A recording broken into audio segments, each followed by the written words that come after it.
Hi പ്രിയമുള്ളവരെ, Zubair ചെലാമ്പ്രയാണ്. തണൽമരം foundation ഭിന്നശേഷിയുള്ളവർക്ക് അനുയോജ്യമായ വധുവരന്മാരെ കണ്ടെത്തുന്നതിനു വേണ്ടി 5ാമത് ഭിന്നശേഷി വിവാഹാലോചനാ സംഗമം 2025 ജൂൺ 24 തീയതി തൃശൂർ ടൗൺ ഹാളിൽ വെച്ച് നടത്താൻ വേണ്ടി തീരുമാനിച്ചിട്ടുണ്ട്. വിവാഹം കഴിക്കാൻ ആഗ്രഹിക്കുന്ന കേരളത്തിലുള്ള എല്ലാ ഭിന്നശേഷിയുള്ളവരും ഈ ഒരു മഹാസംഗമത്തിൽ പങ്കെടുത്ത് നിങ്ങൾക്കനുയോജ്യമായ ഇണകൾ അവിടെയുണ്ടോ എന്ന് കണ്ടെത്തി ഒരു വിവാഹ ജീവിതത്തിലേക്ക് കടന്നു വരാനാണ് തണൽമരം ഫൗണ്ടേഷൻ ഇങ്ങനെയൊരു അവസരം ഉണ്ടാക്കി തരുന്നത്. മാക്സിമം ഈ ഒരു സംഗമത്തിൽ പങ്കെടുത്ത് നിങ്ങൾക്കനുയോജ്യമായ ഇണകൾ ഉണ്ടോ എന്ന് നിങ്ങൾ കണ്ടെത്തുക.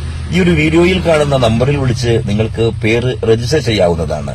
2025 ജൂൺ 24 തീയതി തൃശൂർ ടൗൺ ഹാളിൽ വെച്ച് നടക്കുന്ന ഈ ഒരു സംഗമം രാവിലെ 9 മണി മുതൽ വൈകുന്നേരം 5 മണി വരെയാണ്. മറക്കാതെ ഈ ഒരു വീഡിയോ മറ്റു ഭിന്നശേഷിയുള്ളവരിലേക്ക് എത്തുന്നതിനു വേണ്ടി നിങ്ങളുടെ ഒരു ഷെയർ നിർബന്ധമാണ്. മറ്റുള്ളവർക്ക് നിങ്ങളുടെ ഒരു ഷെയർ കണ്ട് ഒരുപക്ഷെ ഒരു കുടുംബ ജീവിതത്തിലേക്ക് എത്തിപ്പെടാൻ കഴിഞ്ഞെന്ന് വന്നേക്കാം.